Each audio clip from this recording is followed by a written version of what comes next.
I got your wig, ho. Ha ha. You're mad. Miss Wig. I got your wig, ho. I got your wig, ho. Miss Wikiana. Hi. Hi. How are you? I'm good. I just got home from Jackson's volleyball game. Fun. What do you think about last night's Kyle's event? Sutton, you guys know her the best, right? I feel like you guys are the closest with her. Small esophagus. I feel like I'm beating a dead horse. Okay, I but have a it's question for driving me you. bananas. Google narrow esophagus. And It's very much a thing. And it's not like it has never happened before. even in the medical field, you can't say this is 100% the way it is all the time. No, and actually when you type it in, one of the next words is genetic. So there's a genetic issue to it, and she was saying that her family has it. Okay, so a bunch of you guys tagged me in this clip of Annemarie talking to Sutton about her esophagus, and I finally had time to watch the episode, so now I'm gonna weigh in. I think it was very disturbing how Annemarie was like weaponizing her medical profession to tell Sutton things about her own condition. I'm gonna digress a little bit here and just talk about the esophagus. So the esophagus exists for one reason, which is to get food from your mouth into your stomach. It's just like a long, narrow tube. Sometimes the esophagus can have a stricture, which is a narrowing, and it can be severe or it can be mild. The first symptom that patients usually present with is difficulty swallowing. So you don't just chew your food more. Like a stricture is a stricture. And you can chew your food all you want, but unless you blend it into a smoothie, if your stricture is narrow, you're gonna have like the feeling of some food stuck in your esophagus. The most common cause is GERD, which is reflux disease, very common, peptic ulcer disease, cancer, eosinophilic esophagitis. Now, I specialize in thoracic anesthesia, so I'm very, very familiar with the procedures that we use to dilate the narrowing. It's basically we put a scope down the patient's mouth and go into the esophagus and locate where the stricture is. And then using a bougie, a balloon, or a guided wire, we are able to tent open the stricture a little bit more. I have done hundreds of these surgeries, and it's a minor procedure. You do have to undergo general anesthesia for it most of the time. Coming to you live from my kitchen counter in pajamas because this is the only time I'm gonna have to do this. I've been meaning to respond to the countless number of messages, DMs, and tweets about the Beverly Hills Sutton esophagus issue with Annemarie. I just haven't had time, so here's my quick take. I'm not gonna bore you with the medical details. Tiffany Moon did a great post, so if you wanna go check that out, go for it. But here's my personal opinion on this. This is not a question about whether you are a nurse, a CRNA versus a physician. It does not matter where you fall in the spectrum, all the way from being a tech to being a doctor. You join the profession to be an advocate for patients. And as such, it is not our place to belittle, question, or demean a patient's symptoms or diagnosis. We are there to facilitate and help the patient through the medical process. And it was just very uncomfortable and cringy to watch Annemarie belittle Sutton's symptoms in such a way. She's a lovely person, Annemarie. I met her at BravoCon. We sat on the panel, but that scene was a no. Hello, my dear. Hey. How are you? Sorry, baby. I'm good. We need to talk. We do need to talk. We Oh, no, we're going to talk right now. Okay, let's talk right now.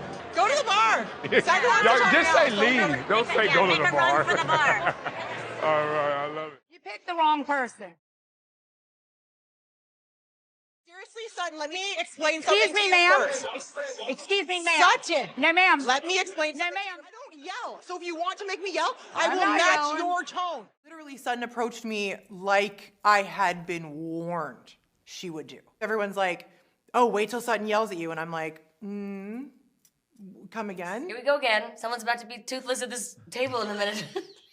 We were all gussied up and making a scene. Well, if you're going to have a confrontation, don't do it at the memorial service, celebration of life. Have it at Homeless Not Toothless. Listen, I gave him $25,000. Again, that deserves a fight. We're going to end it tonight, and we're going to end it real fast. I'm not yelling. You were. Now you're lying. You were yelling. Oh, is this my third lie that Yes, I your told? third lie.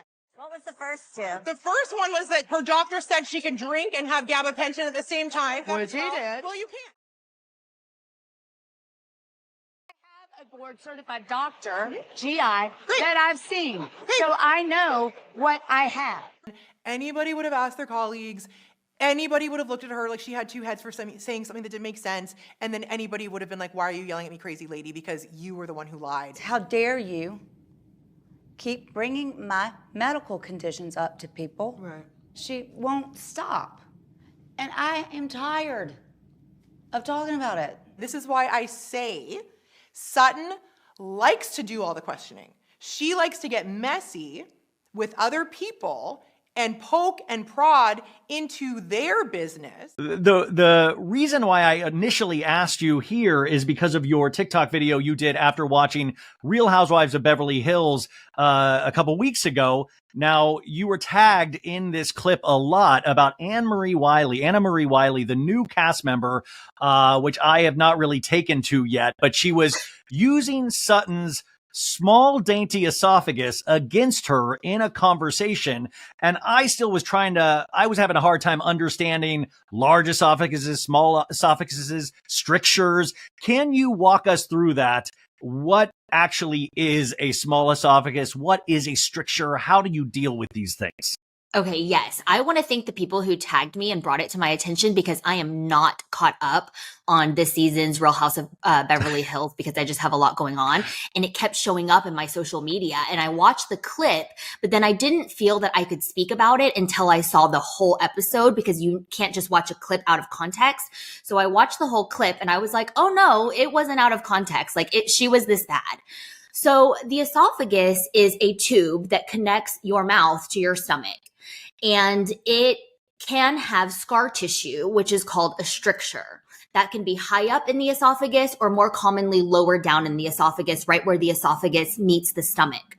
When people have that scar tissue called a stricture and they swallow certain kinds of food, especially like meat or bread, things that are not liquid or more easily passable, they get this feeling that the food is like stuck in their like, I don't know how to describe it, but everyone's had it before. It's called dysphagia, problem swallowing. And it's actually a common problem, which is why I was kind of surprised that Annemarie, who is a medical professional, like did not know anything. Like, this is not some rare esoteric problem. Like, oh my gosh, Dr. Moon, I had is super common. After I talked about it on my show last week, I had so many people reach out to say, I have this problem, or my friend or my husband has this problem. And I wasn't aware how much of an issue this actually is, that it's fairly commonplace. Yeah, it's very common. I mean, not very common, but fairly common because the main causes of it are like GERD, which is very common, peptic ulcer disease, which is very common, and then less commonly eosinophilic esophagitis or cancer, which I'm glad. Those are less common causes. But basically she was just speaking incorrectly. Not only was she wrong, but she was like weaponizing her profession as a healthcare worker to sort of tell Sutton how she should and should not be feeling. And she should just chew her food more. When she said that, I was appalled. I was like, the way you treat an esophageal stricture is one, not to gaslight your patient, but two, not to tell them to chew their food more. Like, that is so condescending. Do you understand what I'm saying? Like, when the esophagus has a stricture, it doesn't matter how much you chew your food unless it's like liquid or smoothie, and for sure it's going to pass the stricture. You're going to get that feeling of dysphagia and discomfort. And I just, when she said that, I was like, oh, now I got to say something. And you said that I made up.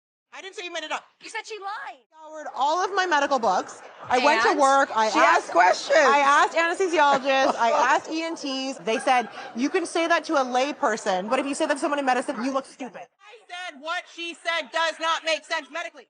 You said that as well, but you said she lied. Okay, I said if it's a lie. I said if. You said she lied to me twice. Yes, about the gabapentin and then potentially this. So you said she lied. Potentially. Just say it. Crystal, you were the one saying she has an eating disorder. Did you have an eating disorder? Are you out of your mind? You're implying that she has an eating disorder. I'm not. For the record, those are Crystal's words, not mine. I never said that. I am trained to be a critical thinker. So when I hear something that doesn't make sense, we try to put, Crystal, did you want to go to med school? If you'd gone to med school, you'd get that. Did you go to medical school? You know you tell me. You were an anesthesiologist when I met you. Here we go. And then you, like downplaying my profession again. No. You're such a bitch. You owe me a big apology. I apologize, Sutton, for being concerned and inquisitive about something that anybody in my fake profession would have been concerned about. I do apologize for that. Whether or not you accept it, that is on you. Just wanted to tell you that I'm sorry. For my part. For my part in everything that happened. I will talk about my esophagus issue all day. Well, I'm sorry that I upset you by talking about your esophagus. Behind my back. Behind your back, and I'm not proud of the things that I said. A stricture means a narrowing. So in this schematic drawing here, this is like a child's torso. This would be the chest, the diaphragm muscles separating into the abdomen, and this is the trachea here, and the esophagus going into the stomach. So a stricture here, you can see, is a narrowing of the esophagus. The most patients we see for this started off with esophageal atresia. So they were born with esophagus that wasn't connected. They had a surgery to bring those two ends together. That gives you a connection. It's often the case that the esophagus starts off wider at the top and narrower at the bottom with esophageal atresia. And then as this circular connection heals, sometimes the scarring process can contract and make a circle that contracts into a tight circle. That can be more common if the original connection had a trouble with leak. And the way you deal with esophageal strictures most commonly is to do what's called a dilation, most commonly with a balloon. So you can stick a balloon catheter down the esophagus and then inflate that balloon, sort of shaped like a hot dog, if you will. They have different sizes, and that can try to expand that stricture. And doing these dilations is easy enough, and that's done routinely sort of at places all over the country. The problem that we often find is children who have what we call a refractory esophageal stricture, meaning you're doing dilations, you're trying to do things to improve it, but it's not working, like it keeps coming back. And with the problem is when you do a balloon dilation, you're basically forcing a stricture to get bigger, but you're essentially traumatically doing that. So you're causing an injury in order to force a scar to get bigger. And sometimes the reaction of the body to that injury is just to scar again. And so for children who have a stricture that's not improving after 3 or 4 dilations, especially if you're getting up to 5, 6, or 7 or 8 dilations, often that is a patient that is best referred to a specialty or to a program that specializes in children with esophageal atresia who see a high volume of that problem. The techniques that we use to look at those is really to understand it in detail. Especially for kids with esophageal atresia, they can also have other issues related to their airway. But things that we will look at is, one, how tight is this stricture? Sometimes it can be so tight it's that the two ends are really literally disconnected.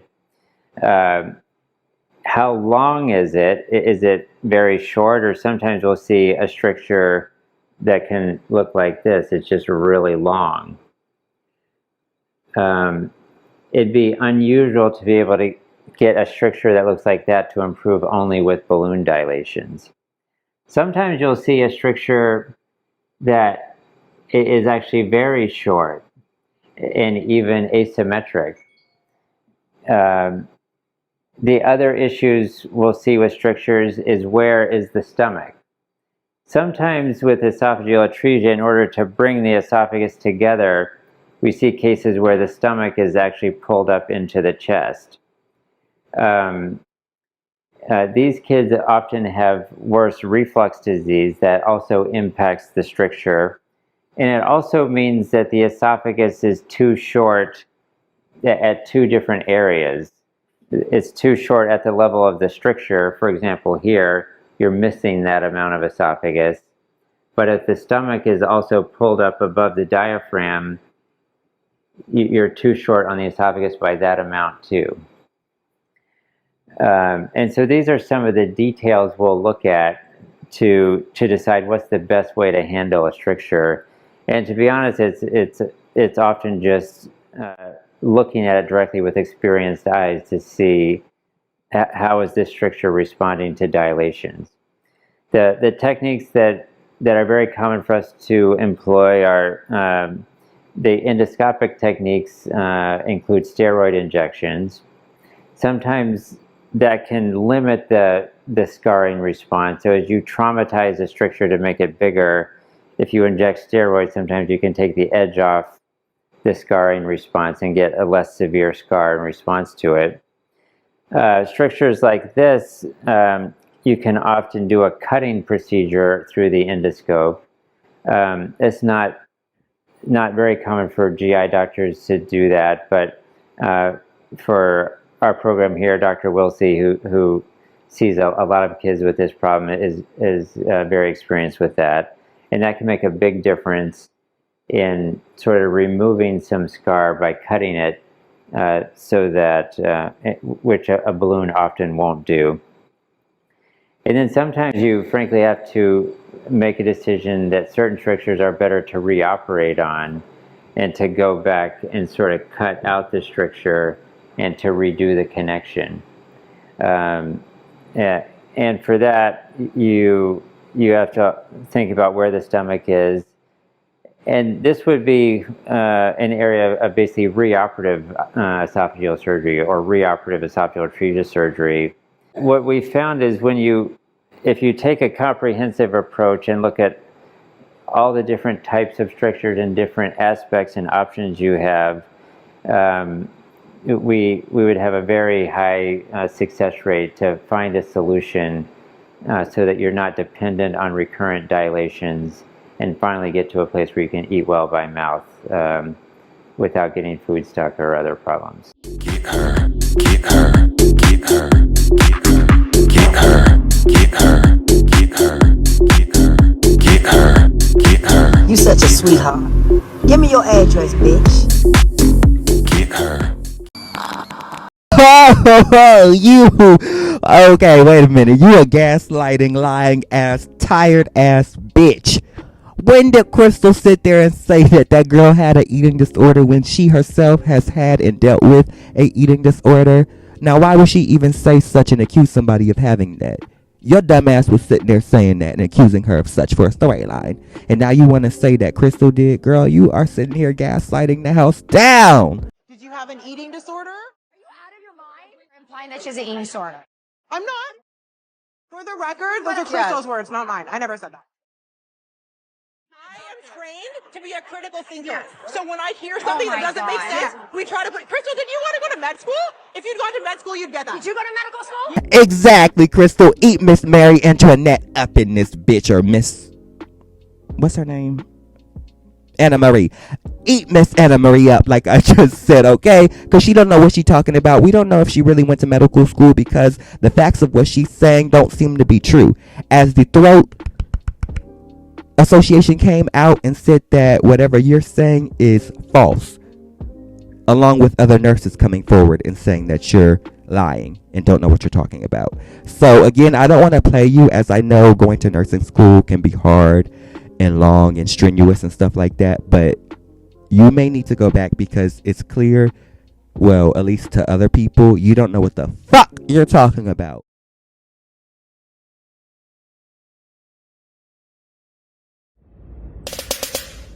Ew.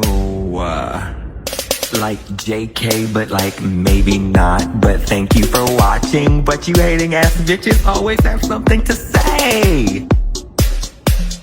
Hating ass bitch, but you're still watching my vids. What? What? What? What? What? You're so obsessed. But that's like okay, because have a piece of bread, have a Xanax, relax, because I said what I said.